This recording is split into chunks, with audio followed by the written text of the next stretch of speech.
Hi, I'm Larry Clark. I'm with Equity Colorado Real Estate and I'm based right here in Denver, Colorado.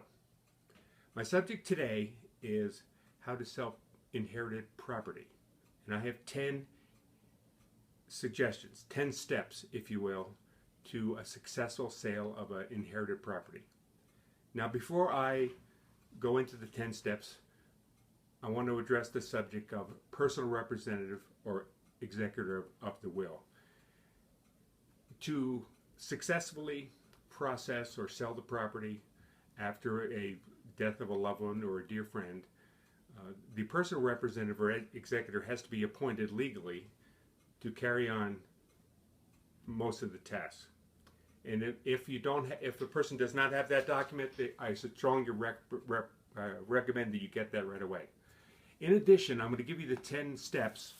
I want you to know that at the conclusion of my little video here, I'm going to give you an opportunity to get a book free. And here it is. It's written by a friend of mine in Minnesota. It's very detailed and covers all these subjects that I'm about to go through. So step number one in selling inherited property is, if there's a will, there's a way. And what I mean by that is, locate the will.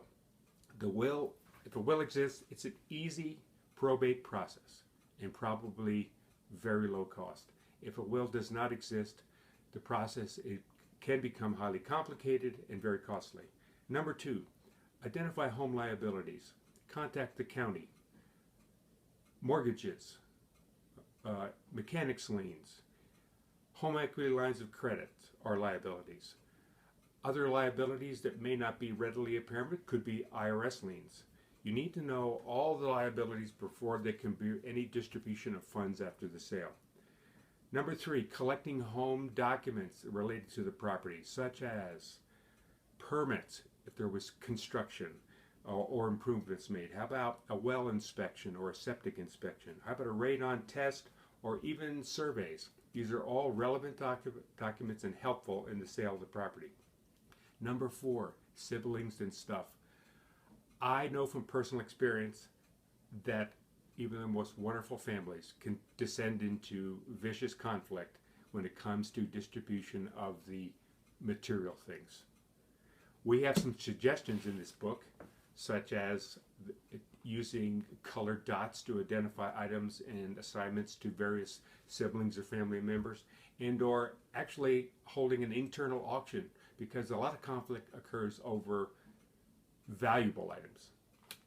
Items number 5 through 10 are strictly real estate marketing related. As a professional realtor, I'm very familiar with these things. Location. If the picket fence is the only thing between the home and an 8-lane interstate, you know you're not going to get top dollar. Location, location, location. Condition is the next item, number 6. Avocado appliances are outdated, and if they're still in the property, that could impact the price. When it comes to price, and number 7 and number 8 times, they're both related. My example of this is, if the average market value is $300,000 and you want to get $400,000, well, it's possible. All you have to do is wait 10, 12, or 15 years, and the property will go up in value. Now, conversely, if you want to get rid of the property yesterday, you can lower the price from $300 to $200, and I'm sure you'll find a buyer right away. You understand that price and time have a direct relation. Number 9 is staging.